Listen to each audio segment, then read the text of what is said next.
दोस्तों, मैंने आपको जो लास्ट मूवी एक्सप्लेन की थी जिस पर आप लोगों ने अच्छा खासा सपोर्ट दिखाया, आज ठीक वैसे ही एक और इंटरेस्टिंग मूवी मैं आपके सामने लेकर हाजिर हूँ। इस मूवी को मैंने हाल ही में देखा और सच में कहानी को जिसने भी लिखा है मैं उसको सैल्यूट करता हूँ। मूवी के कुछ एलिमेंट्स ऐसे हैं जिन्हें आम मूवी से एक्सपेक्ट नहीं किया जा सकता। इसीलिए दोस्तों, मैं रिक्वेस्ट करूंगा कि आप इस मूवी को लास्ट तक जरूर देखना और साथ ही लाइक के साथ साथ अपने दोस्तों के साथ शेयर भी जरूर करना। तो चलिए अब बिना देरी किए शुरू करते हैं आज की ये एक्सप्लेनेशन। तो मूवी की शुरुआत होती है कियारा नाम की एक लड़की से, जो आज अपने घर पर अकेली होती है क्योंकि उसकी माँ आज अपने एक रिलेटिव के घर पर बाहर गई हुई है। अब चूंकि आज हैलोवीन का दिन है तो कियारा अपने घर को हॉरर थीम पर सजा कर रखे होती है। वो अपनी फ्रेंड्स का इंतजार कर रही होती है जिन्होंने अभी अभी कॉल करके उसे बताया होता है कि वो रास्ते में हैं और जल्द ही पहुंचने वाली हैं। फिर थोड़ी देर के बाद कियारा की वो तीनों फ्रेंड्स काव्या, अरुणा और ऋतु उसके घर पर आ जाती हैं। वहाँ उन तीनों को वो हॉरर थीम बहुत पसंद आता है, लेकिन हम देखते हैं कि ऋतु को हॉरर चीजों से बहुत डर लगता है। यही वजह होती है कि जब कियारा तीनों से रात को वहीं स्टे करने को बोलती है तो ऋतु वहाँ रात को रुकने से मना करने लगती है। लेकिन फिर कियारा और बाकी दोस्त उसे मनाते हैं कि वो रात भर उनके साथ रुके और पार्टी का मजा ले। अगले दिन तो वैसे भी घर जाना ही है। तो इस तरह फाइनली ऋतु जैसे तैसे रुकने को मान जाती है। इसके बाद तीनों की मस्ती शुरू होती है। सबसे पहले कियारा सबके फोन लेकर एक चॉकलेट जार में छुपा देती है ताकि किसी का फोन पार्टी में डिस्टरबेंस क्रिएट ना करे, और इसके बाद वो घर का दरवाजा भी लॉक कर देती है और चाबी को बाहर फेंक देती है ताकि कोई वहाँ से बाहर ना जा सके। उसका प्लान ये होता है कि सुबह वो अपनी माँ या सर्वेंट से दरवाजा खुलवा लेगी और थोड़ी डांस और मस्ती के बाद वो लोग बिजी बोर्ड और ब्लडी मैरी जैसे गेम्स खेलते हैं। इसके बाद वो एक हॉरर मूवी देखने को बैठते हैं जिससे ऋतु और भी ज्यादा डर जाती है और तभी अचानक लाइट चली जाती है जिससे वो सब अब थोड़ा और परेशान हो जाते हैं। अब फिलहाल इस बीच कुछ और करने को नहीं होता तो कियारा एक हॉरर स्टोरी बुक निकालती है। वो कहती है कि ये एक रियल हॉरर और कर्स्ड बुक है, यानी एक शापित किताब है जिसे पढ़ना उनके लिए एक अनोखा एक्सपीरियंस होगा, और इस किताब का नाम होता है हैलोवीन स्टोरीज। वो बताती है कि इस किताब की खास बात यह है कि इसके पब्लिशर की मौत इसे पढ़ते समय ही हो गई थी और दुनिया में इसकी केवल कुछ ही कॉपियां हैं। अब एक फ्रेंड जब पूछती है कि तुम्हारे पास ये किताब कहाँ से आई, तो कियारा कहती है कि उसने इसे गुजरात के अपने एक फ्रेंड से अरेंज करवाया है। उसके किसी मिलने वाले के पास ये किताब थी पर उसने इसको कभी नहीं पढ़ा। अब इतना सब सुनकर ऋतु बहुत डर जाती है और उस किताब को पढ़ने से मना कर देती है, लेकिन बाकी दोस्त नहीं मानते। फिर जब वो किताब खोलती है तो पहले पेज पर उसे कुछ वार्निंग्स मिलती हैं। नंबर 1, अगर आपने इसे पढ़ना शुरू किया तो इसे अंत तक पढ़ना होगा। नंबर 2, इस किताब का एक्सपीरियंस किसी के साथ शेयर नहीं कर सकते, कभी भी नहीं। और नंबर 3, इसको पढ़ने के दौरान आपके साथ जो भी होगा उसकी जिम्मेदारी सिर्फ आपकी होगी। अब ऋतु ऑलरेडी बहुत डरी होती है, ऊपर से ये चेतावनियां उसके होश उड़ा देती है, इसलिए वो उन्हें रोकने की कोशिश करती है, लेकिन बाकी दोस्त फिर भी उसकी बात को नहीं मानते। वो कहते हैं कि इतने डरपोक नहीं बनो, ये सब सिर्फ इसलिए लिखा होता है ताकि लोगों का डर सामने आ जाए, इसलिए अब ज्यादा मत सोचो और चुपचाप बैठी रहो, एंजॉय करो, चिल करो। और इस तरह आखिरकार उस किताब को पढ़ना शुरू किया जाता है और इसके साथ ही शुरू होती है एक डरावनी कहानी जो उनकी जिंदगी को हमेशा के लिए बदलने वाली है। अब किताब की पहली कहानी शुरू होती है जिसका नाम होता है हिचकी। इसमें एक लड़की की कहानी दिखाई जाती है जो एक नए शहर में रहने आती है और उस लड़की का नाम होता है वनाधी। वनाधी की माँ ने उसे अपनी किसी जान पहचान वाली महिला से मिलने के लिए कहा था, लेकिन उससे मुलाकात के बाद वो महिला उसे अपने एक ब्रोकर से मिलाती है। वो ब्रोकर उसे बताता है कि शहर में बैचलर्स को फ्लैट मिलना मुश्किल है, भले ही उसने एडवांस भी दे दिया हो। इसीलिए अब फ्लैट ना मिलने के बाद वनाधी आसपास के एरिया में घूमने लगती है, लेकिन तभी उसके और उसके ड्राइवर के साथ कुछ अजीब होने लगता है। वो हर बार एक जगह से आगे बढ़ते हैं लेकिन बार बार एक ही जगह पर लौट कर आ जाते हैं, जैसे वो किसी लूप में फंस गए हों। अब उसका कैब ड्राइवर भी इस चीज से चिढ़ने लगता है, लेकिन वनाधी को लगता है कि वो शायद रास्ता भूल गया है, इसलिए ऐसा कर रहा है। इस बीच वो नोटिस करती है कि बार बार उस जगह से निकलने पर उसे एक घर बार बार दिख रहा होता है, इसीलिए वो अगली बार उस कैब को उसी घर के सामने रुकवा देती है। इसकी एक और वजह होती है कि उस घर के बाहर एक बोर्ड लगा होता है जिस पर टू लेट लिखा होता है और अब उसे वैसे भी रहने के लिए घर चाहिए था। इसलिए वो सोचती है कि शायद उसकी खोज यहाँ पूरी हो जाए। अब वो उस घर की तरफ आगे बढ़ने लगती है, लेकिन तभी ड्राइवर कहता है कि मैडम मुझे देर हो रही है, एक तो इसी जगह पर इतना समय निकल गया है, इसलिए मेरी राइड कैंसिल कर दीजिए, आप कोई दूसरी कैब बुक करा लीजिए। तो इस तरह पहले वानाधी उसका पेमेंट करती है और फिर राइड कैंसिल करके उस घर के ओनर से बात करने पहुंचती है, जो कि एक बूढ़ी औरत होती है। बात करने के बाद हैरानी वाली बात ये होती है कि वो बूढ़ी महिला उसे वो घर बहुत ही सस्ते में किराए पर देने के लिए तैयार हो जाती है, लेकिन इसके साथ ही साथ वो एक अजीब सी शर्त उसके सामने रखती है। वो कहती है कि अगर आपको हिचकियां नहीं आती तभी तुम यहाँ पर रह सकती हो। वनाधी सोचती है कि ये क्या अजीब सी शर्त है, अगर हिचकियां आ भी जाएंगी तो क्या ही हो जाएगा, इसीलिए वो ओनर को झूठ बोल देती है कि उसे कभी हिचकियां नहीं आती। इसके बाद वो घर में एंटर करती है और अंदर जाते ही सबसे पहले शॉवर लेने लगती है। अब इस बीच अचानक कुछ अजीब होने लगता है। उसको अमूमन हिचकियां नहीं आती थी, लेकिन अब उसको हिचकी आने लगती है। फिर शुरुआत में वो इसे मजाक में लेती है, लेकिन धीरे धीरे ये परेशानी बढ़ने लगती है। इसके बाद जब वो खाना खाने जाती है तो एक और अजीब घटना होती है, जिसे वो भी नोटिस कर लेती है। दरअसल ओनर उसको फोन करती है और बताती है कि खाना फ्रिज में है, लेकिन वनाधी को याद आता है कि उसने तो ओनर को अपना नंबर दिया ही नहीं था। अब खाना खाने के बाद उसकी हिचकियां और बढ़ने लगती हैं, जिसके बाद वो पानी पर पानी पीने की कोशिश करती है, लेकिन फिर भी वो पानी को छू तक नहीं पाती। ऐसा लगता है जैसे पानी उससे दूर जा रहा हो। फिर अचानक लाइट्स भी फ्लिकर करने लगती हैं, जिसके बाद वो डरकर बाथरूम में पानी पीने चली जाती है, लेकिन स्ट्रेंजली वहाँ भी उसे पानी नहीं मिलता और तभी उसके सामने कोई परछाई सी खड़ी नजर आती है। उसे एहसास होता है कि वो किसी आत्मा के जाल में फंस गई है, इसीलिए वो डरकर बाहर भागने की कोशिश करती है, लेकिन दरवाजा बाहर से लॉक होता है, इसलिए वो उसे खोल नहीं पाती। इसके बाद वो दरवाजा पीटने लगती है कि तभी दरवाजे के बाहर वही बूढ़ी महिला आ जाती है, और वो भी बहुत ही क्रीपी स्माइल के साथ। अब वनाधी ये देखकर और घबरा जाती है और इतने में एक स्पिरिट उसको खींचकर घर के अंदर ले जाती है। फिर ऐसा होते ही कुछ देर बाद वो बूढ़ी औरत फिर से टू लेट का बोर्ड बाहर लगाकर वहाँ से चली जाती है, और इसी के साथ इस कर्स्ड बुक की पहली कहानी खत्म होती है। अब कियारा और उसके दोस्त इस कहानी से काफी डर जाते हैं। वो सब एकदम शांत होते हैं कि तभी घर में अचानक हिचकियों की आवाजें आने लगती हैं। इसके बाद वो चारों इधर उधर देखते हैं, लेकिन उन्हें कोई दिखाई नहीं देता। इससे उनका डर और भी बढ़ जाता है और वो सब एक दूसरे की शक्ल देखने लगते हैं। फिर जब वापस किताब के पास जाकर वो देखते हैं तो उसमें लिखा होता है कि उन्हें कहानी जारी रखनी होगी, और जैसे ही वो ऐसा करेंगे वो आवाज आना बंद हो जाएंगी। तो अब जैसे ही वो दूसरी कहानी पढ़ने की तैयारी करते हैं, उन हिचकियों की आवाज अचानक से बंद हो जाती है, और इसके साथ ही उस किताब की अगली कहानी शुरू होती है, जिसका नाम होता है सोल ट्रैपर, यानी कि आत्माओं को कैद करने वाला। अब ये कहानी मौलविका नाम की एक डेंटिस्ट लड़की की होती है, जो एक कैफे में किसी लड़के के साथ बैठी होती है। लड़के से मिलने के बाद वो अपने घर के लिए निकल पड़ती है, और हम देखते हैं कि उस वक्त रास्ते में हल्की सी बारिश हो रही होती है, जिसकी वजह से सामने कुछ भी ज्यादा साफ नहीं दिख रहा होता। अब इस बीच उसकी दोस्त तारा का फोन आता है और वो उसे ड्राइविंग करते करते ही बातचीत करने लगती है, लेकिन तभी अचानक उसकी कार के सामने एक दादाजी और उनका पोता आ जाते हैं, और काफी बचाते बचाते भी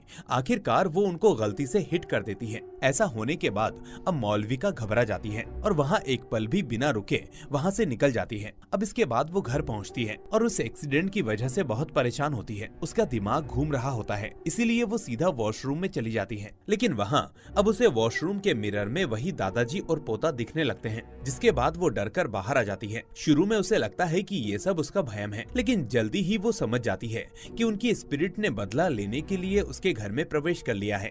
इस बीच उसे एक बेल की आवाज सुनाई देती है, और जब वो बाहर जाकर देखती है तो पाती है कि एक बॉल खुद ब खुद दीवार पर बार बार गिर रही है। और इसके बाद जब उसकी नजर वार्डरोब के मिरर पर पड़ती है तो वो देखती है कि उस बच्चे की स्पिरिट उस बॉल के साथ खेल रही है। ये देखते ही वो घबराकर दूसरे कमरे में आ जाती है, जहाँ उसका टीवी अपने आप चालू हो जाता है, और उस टीवी के रिफ्लेक्शन में उसे वहाँ दादाजी दिखाई देते हैं। इसके बाद दादाजी उसे परेशान करते हैं और उसे खींचते हैं, जबकि मौलविका एक मिरर की मदद से उनसे बचने की कोशिश करती है। लेकिन जब वो एक बड़े मिरर के सामने खड़ी होती है तो उसे खुद ही एविल रिफ्लेक्शन देखने को मिलता है, जो उसे अंदर की तरफ खींच लेता है और वो अंदर फंस जाती है। तो इस तरह ये दूसरी यानी कि सोल ट्रैपर की कहानी यहाँ खत्म हो जाती है। अब जैसे ही ये कहानी खत्म होती है, वैसे ही कियारा और उसकी सहेलियों को घर में मौलविका के चिल्लाने की आवाज सुनाई देने लगती है, जबकि इधर उधर देखने पर उन्हें कोई नहीं मिलता। मौलविका बार बार कह रही होती है कि मैं इस शीशे के अंदर बंद हूँ, प्लीज मुझे बाहर निकालो, और इसी बीच अचानक कियारा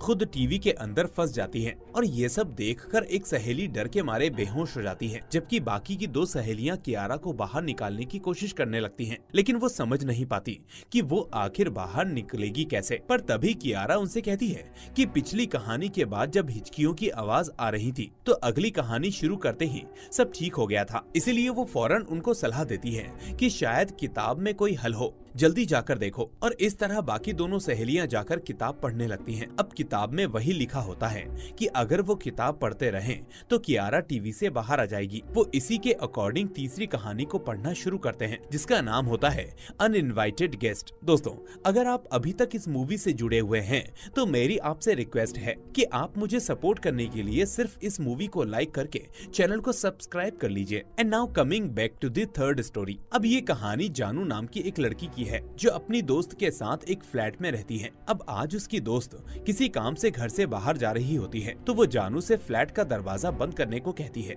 लेकिन जानू अपने लैपटॉप पर बिजी होती है, इसीलिए वो उसकी बातों पर ध्यान नहीं देती। इसके बाद वो अपना व्हाट्सएप खोलती है और किसी लड़के से बात करती है जिसका नाम उसके मोबाइल में ए नाम से सेव था। खैर, अब वो उस लड़के से पूछती है कि उसने उनके बारे में क्या सोचा है, तो वो रिप्लाई करता है कि शायद मेरा जवाब हाँ है। ये पढ़कर जानू थोड़ी सी खुश हो जाती है और वो अपने फ्लैट के अंदर ही डांस करने लगती है, झूमने लगती है। लेकिन तभी उसके व्हाट्सएप पर किसी अनजान नंबर से एक वीडियो आता है जिसमें एक लड़की कह रही होती है कि किसी ने उसे बंद कर दिया है और उसे बाहर निकलने में हेल्प चाहिए। अब जानू उस मैसेज को देखकर परेशान हो जाती है और उसे ए को फॉरवर्ड कर देती है, जिसके बाद ए उसे कॉल करके पूछता है कि तुम तो वहाँ अकेली हो ना, फिर ये वीडियो किसने रिकॉर्ड किया। अब जानू सोचती है कि ए किस बारे में बात कर रहा है, क्योंकि वीडियो तो उसने किसी और को भेजी है। और इसके बाद जैसे ही वो उस वीडियो को दोबारा देखती है तो हैरान हो जाती है, क्योंकि उस वीडियो में वो खुद थी जब वो ए के हाँ बोलने के बाद फ्लैट में इधर उधर डांस कर रही होती है। अब वो इस बात से काफी डर जाती है कि आखिर उसका ये वीडियो किसने शूट किया होगा, क्योंकि वो तो फ्लैट में अकेली ही है। इसके बाद वो वीडियो में नोटिस करती है कि वीडियो को थोड़ा सा ऊपर से शूट किया गया था, इसीलिए वो ठीक उसी तरफ देखती है कि शायद वहाँ कोई कैमरा लगा हो। इस तरह वो एक रूम में पहुँच जाती है और जैसे ही वो ऊपर देखती है वैसे ही एक फीमेल स्पिरिट उसके पीछे पड़ जाती है। अब जानू वहाँ से डर के मारे नीचे भागने लगती है और एक जगह जाकर छुप जाती है। छुपने के बाद उसे याद आता है कि उसका फोन नीचे आते वक्त रास्ते में गिर गया था, इसीलिए अब वो वापस अपने फोन को लेने जाती है और फिर उस पर एक और वीडियो आता है। अब वो उस वीडियो को देखने लगती है तो उसे उसमें एक खुद की लाइव फुटेज दिखती है, जैसे कोई उसे लाइव फिल्मा रहा हो। वो देखती है कि वही फीमेल घोस्ट उसको हवा में लिफ्ट कर देती है और मारने की कोशिश करती है। इसके बाद चीजें और खराब हो जाती हैं और जानू की सांसें रुक जाती हैं। इसके बाद हम नोटिस करते हैं कि ये सब जानू उसी लाइव रिकॉर्डिंग में देख रही होती है जो अभी तक हुआ नहीं था लेकिन होने वाला था, क्योंकि जैसे ही जानू उस वीडियो को पूरा देख लेती है उसके साथ ठीक वैसा ही होने लगता है जैसा उसने देखा था। इसके बाद उसके रोंगटे खड़े हो जाते हैं, क्योंकि वो समझ चुकी थी कि उसने अपनी मौत को होते देखा था। इसीलिए अब वो डरकर सीधे पुलिस को फोन करके मदद मांगती है, लेकिन इतने में वो स्पिरिट उसे पकड़कर मार देती है। और इसी के साथ ये तीसरी कहानी यानी अनइनवाइटेड गेस्ट खत्म हो जाती है। अब यहाँ पर दोनों लड़कियों को घर के दरवाजे पर किसी की दस्तक सुनाई देती है। इसके बाद जब वो दरवाजे के पास जाती है तो वहाँ एक पुलिस ऑफिसर खड़ा मिलता है और ये देखकर वो हैरान हो जाती है कि पुलिस को फोन तो घर के अंदर वाली जानू नाम की लड़की ने किया था, फिर यहाँ पुलिस कैसे आ गई। खैर, इसके बाद वो उस पुलिस वाले को बाहर पड़ी चाबी के बारे में बताती है, जिसके बाद दरवाजा खोलकर वो पुलिस वाला अंदर आता है। अंदर आकर वो बताता है कि उसे किसी लड़की ने कॉल किया था और उससे मदद मांगी थी। अब अगेन ये चौंकाने वाली बात थी कि कॉल कहानी के अंदर वाली जानू ने किया था। तो सवाल ये उठता है कि ये पुलिस ऑफिसर असल में यहाँ कैसे आ गया। अब ये सुनकर दोनों लड़कियां डर जाती हैं और वो पुलिस ऑफिसर घर का जायजा लेने लगता है। इस बीच उसे उनकी एक फ्रेंड बेहोश मिलती है, जिससे उसे शक होता है कि ये सब काम इन दोनों ने ही किया होगा। पर ये दोनों लड़कियां उसे समझाने की कोशिश करती हैं, लेकिन वो उनकी बात नहीं मानता। इस बीच वो दोनों उसे टीवी में कैद कियारा को भी दिखाती हैं, जो खुद उस पुलिस ऑफिसर को देखकर एकदम से शॉक में थी। वो दोनों कहती हैं कि ये देखिए सर, हमारी एक फ्रेंड टीवी में में कैद है और यहाँ सब कुछ अजीब हो रहा है, लेकिन वो पुलिस वाला उनको अभी भी सीरियसली नहीं लेता और उल्टा उन्हीं पर शक करने लगता है। अब इसी दौरान उस बेहोश फ्रेंड को होश आ जाता है और तभी एक इनविजिबल फोर्स पुलिस ऑफिसर को खींचकर बाहर ले जाती है और ठीक इसी वक्त कियारा भी टीवी से अपने आप बाहर आ जाती है। इसके बाद अब ये चारों पुलिस ऑफिसर को ढूंढने लगते हैं, लेकिन वो वहाँ से अचानक गायब हो चुका होता है। फिर कियारा कहती है कि उन्हें किताब की आखिरी कहानी को पढ़कर इसे खत्म करना होगा ताकि इन सभी चीजों से जल्दी पीछा छूट सके। तो इस तरह अब वो किताब की चौथी यानी कि आखिरी कहानी पढ़ने लगती हैं, जिसका नाम होता है आत्मा। अब इस कहानी में दो किरदार होते हैं, एक आकाश जो एक पैरानॉर्मल साइंटिस्ट है और दूसरी उसकी गर्लफ्रेंड मीरा। हम देखते हैं कि ये दोनों जल्द ही शादी करने वाले होते हैं। अब एक रात आकाश मीरा को एक हॉन्टेड हवेली के पास बुलाता है और उसे अपने नए इन्वेंशन के बारे में बताता है। वो कहता है कि मैंने अपनी रिसर्च से ऐसा कुछ बनाया है जिसे तुम एक्सपेक्ट भी नहीं कर सकती। इसके बाद वो उसे ऐसे ग्लासेस दिखाता है जो घोस्ट्स को देख सकते हैं, इसीलिए वो टेस्टिंग के लिए उस हवेली पर आता है और उसने कंपनी के लिए मीरा को भी यहाँ बुलाया होता है। खैर, अब वो दोनों हवेली में जाते हैं, जहाँ हवेली के अंदर घूमते हुए आकाश उसे बताता है कि यह हवेली 1961 में एक जमींदार की थी जिसकी बेटी बेहद खूबसूरत थी। वो बताता है कि जमींदार अपनी बेटी का बहुत ख्याल रखता था और उसे हमेशा सिक्योरिटी के साथ भेजता था। फिर एक दिन जमींदार शहर से बाहर जाता है और उसकी गैर मौजूदगी में उसके नौकर उसकी बेटी के साथ गलत काम करके उसे मार डालते हैं। इसके बाद वो उसे दफनाने वाले होते ही हैं कि तभी वो जमींदार वक्त से पहले लौट आता है और अपनी बेटी को ऐसी हालत में देखकर टूट जाता है। इसके बाद वो गुस्से में चारों नौकरों के सिर धड़ से अलग कर देता है और फिर खुद बेटी के गम में वहाँ से दूर कहीं गुमनामी में चला जाता है। और तभी से इस हवेली में भूतों का डेरा बसा हुआ था और वो भूत लोगों को परेशान कर रहे थे। अब आकाश की कहानी सुनकर मीरा को ये सब फेक लगने लगता है, लेकिन आकाश के वो ग्लासेस काम करने लगते हैं और आकाश को चारों सिर कटे हुए भूत दिखने लगते हैं। इसके बाद वो दोनों घबराकर भागने की कोशिश करते हैं, लेकिन भूत उनके पीछे पड़ जाते हैं। इस बीच मीरा और आकाश अलग अलग हो जाते हैं, लेकिन बाद में आकाश मीरा को ढूंढ लेता है, लेकिन मीरा के ग्लासेस अब तक खो चुके होते हैं, जबकि आकाश के पास अपने ग्लासेस अभी भी होते हैं। अब आगे बढ़कर हवेली के हॉल में आकाश को मीरा की लाश लटकी हुई मिलती है, जिसे भूतों ने ही मार दिया था। यानी अब जो मीरा उसके साथ थी वो असल में उसकी आत्मा थी और वो उसे इसलिए देख पा रहा था क्योंकि उसके पास वो ग्लासेस थे। खैर, अब मीरा की मौत देखकर आकाश टूट जाता है और ये आखिरी कहानी भी यहीं पर खत्म हो जाती है। और दोस्तों, यहाँ से शुरू होता है एक और परत का खुलना। अब आकाश मीरा की मौत के बाद यहाँ पर पूरी तरह से टूट चुका था और अकेला रहने लगा था। उसकी माँ उसे शादी के लिए फोर्स कर रही थी, लेकिन वो मीरा से बहुत प्यार करता था, इसीलिए वो शादी के लिए मना करता रहता है। लेकिन हमें पता चलता है कि आकाश ने वो ग्लासेस तो तोड़ दिए थे, जिसकी वजह से उसे मीरा की स्पिरिट दिख नहीं रही थी, पर उसको मुक्ति नहीं मिली थी और वो हमेशा उसके साथ ही रह रही थी। फिर हम देखते हैं कि एक दिन आकाश की माँ उसकी बात एक लड़की से करवाती है और ये लड़की कोई और नहीं बल्कि पहली कहानी वाली वनाधी होती है, जिसको मीरा की स्पिरिट ने उस हाउस के अंदर खत्म कर दिया था और खत्म इसीलिए किया क्योंकि वो आकाश के करीब किसी और को नहीं आने देना चाहती थी। इसके बाद आकाश की माँ उसकी मीटिंग एक और लड़की से फिक्स करवाती है, जिसको वो एक कैफे में मिलने जाता है। वहाँ वो लड़की उसको मना ही करने आई थी, लेकिन आकाश से मिलने के बाद वो उसको काफी पसंद आ जाता है और वो अपनी फ्रेंड से कहती है कि वो शादी के लिए मान जाएगी। और हम देखते हैं कि ये लड़की कोई और नहीं बल्कि दूसरी कहानी की मौलविका होती है, जिसको सेम आकाश के पास आने की वजह से मीरा की स्पिरिट मार देती है। यानी उस शीशे के अंदर मौलविका का कोई एविल रूप नहीं था बल्कि वो मीरा थी। अब तीसरी कहानी की लड़की होती है वही जानू, जो असल में आकाश की चाइल्डहुड फ्रेंड होती है और आकाश का ही नंबर उसने ए नाम से सेव किया होता है। हम देखते हैं कि वो उसको चाहती थी और आकाश उसे मना ही करने वाला था, लेकिन वो फोन पर दुखी ना हो इसलिए वो उसे मैसेज में शायद हाँ बोल देता है ताकि बाद में जाकर उसे मना कर सके। लेकिन तब तक इससे खफा होकर मीरा जानू को खत्म कर देती है और इस तरह से इस किताब की कहानी बिल्कुल सच साबित होती है, जिसके अंदर मीरा के घोस्ट ने उन तीनों लड़कियों को खत्म कर दिया था जो भी आकाश के करीब आने वाली थी। और तभी उस किताब पर एक आखिरी मैसेज आता है कि उन चारों में से ही कोई एक लड़की है जो कि आकाश से शादी करने वाली है और अब वो भी मारी जाएगी। अब ये पढ़ते ही चारों की चारों बहुत डर जाती हैं, लेकिन तभी वहाँ पर हम नोटिस करते हैं कि उस ओल्ड लेडी और पुलिस ऑफिसर की स्पिरिट उन चारों को परेशान करने लगती है, जिससे वो चारों डर के मारे सहम जाती हैं और इधर से उधर भागते हुए चीखने चिल्लाने लगती हैं। लेकिन तभी हम देखते हैं कि ये सब कुछ और नहीं बल्कि कियारा का ही प्लान किया हुआ सेटअप था। यानी कि टीवी में कैद होना और हिचकियों की आवाज, ये सब कुछ उसने पहले से ही प्रैंक करने के लिए सेटअप कर रखा था। यानी वो ओल्ड लेडी और पुलिस वाला भी उसके सर्वेंट्स थे जो असल में उसका इस खेल में साथ दे रहे थे।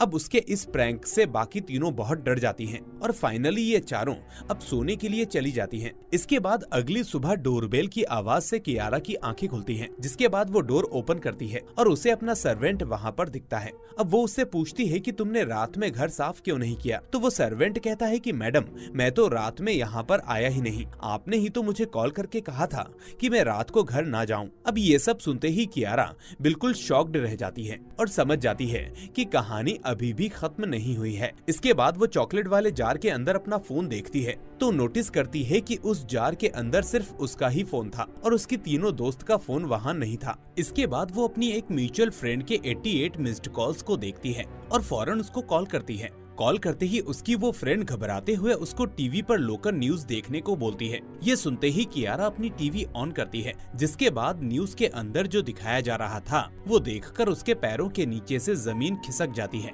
क्योंकि उस न्यूज को देखने पर उसे पता चलता है कि उसकी वो तीनों फ्रेंड्स रात को ही एक रोड एक्सीडेंट में मारी गई थी, जो कल उसके घर पर पार्टी के लिए आई थी। यानी कल जो उसकी फ्रेंड्स उसके पास आई थी वो असल में उन तीनों फ्रेंड्स की स्पिरिट्स थी। और ऐसा इसीलिए था क्योंकि हैलोवीन के दिन हमारी दुनिया और आत्माओं की दुनिया के बीच की लाइन बहुत ही कमजोर होती है और यही रीजन था कि उसकी दोस्त यहाँ पर आई थी। इसका मतलब यह है कि वो तीनों खुद नहीं जानती थी कि वो तीनों मारी जा चुकी हैं। यानी जो मीरा ने किया था वो सब कुछ बिल्कुल सच था। अब कियारा को फिर भी इस पर यकीन नहीं होता तो वो सीसीटीवी चेक करती है, जिसके अंदर वो खुद रात को अकेली ही थी और उसके पास कोई नहीं था। अब ये देखकर वो बहुत ही ज्यादा डर जाती है। अब काफी दिनों तक परेशान बनी रहती है। फिर एक दिन माँ उसको बताती है कि उसकी शादी फिक्स करने के लिए उसके फादर ने एक लड़के को चुना है और उस लड़के का नाम है आकाश। और सच में ये लड़का कोई और नहीं बल्कि वही आकाश होता है जो उस स्टोरी में मीरा के साथ था। और उसको देखकर अब कियारा बहुत शॉक हो जाती है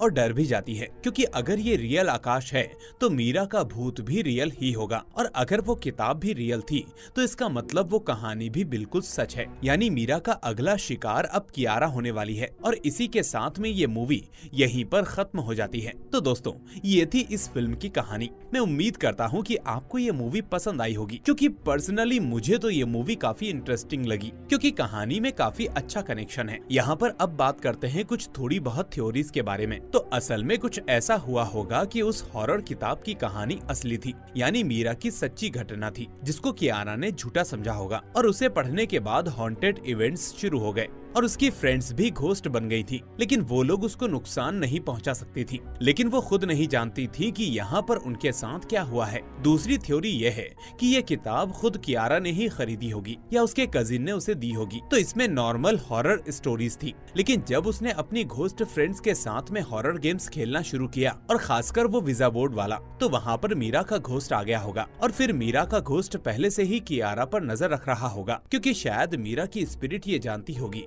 कि कियारा की शादी की बात आकाश के साथ चल रही है। इसीलिए मीरा ने उस किताब की कहानी को असली कहानी से बदल दिया होगा और बाकी जो कुछ हुआ वो हम ऑलरेडी देख चुके हैं। इसके अलावा तीसरी सबसे इंटरेस्टिंग थ्योरी ये हो सकती है कि शायद ये तीनों फ्रेंड्स की स्पिरिट जानबूझकर इस पार्टी में आई, क्योंकि वो जानती थी कि मीरा की स्पिरिट कियारा को नुकसान पहुंचा सकती है। इसीलिए वो शायद कियारा को बचाने के लिए वहाँ पर आई थी ताकि मीरा उसका कुछ न बिगाड़ पाए। पर उन तीनों ने मीरा को वो कहानी सुनाने से नहीं रोका ताकि आने वाले वक्त में कियारा आकाश वाले मामले से दूरी बनाकर रखे और मीरा उसके साथ कुछ ना करे, क्योंकि अगर वो तीनों मीरा को उन कहानियों को किताब में दिखाने से रोक देती तो कियारा को आकाश के बारे में कुछ पता नहीं चलता और कियारा उससे शादी के लिए मान जाती और मीरा उसे भी मार देती। इसीलिए उन तीनों ने मीरा का मैसेज कियारा तक पहुंचने दिया और पूरी रात कियारा के साथ रही ताकि कियारा सेफ रहे। खैर, तो दोस्तों, आपको ये मूवी कैसी लगी मुझे कमेंट में जरूर बताना। साथ ही ये भी बताना कि आपके हिसाब से सबसे सही थ्योरी कौन सी है। इस वीडियो को लाइक करके अपने दोस्तों के साथ शेयर कर देना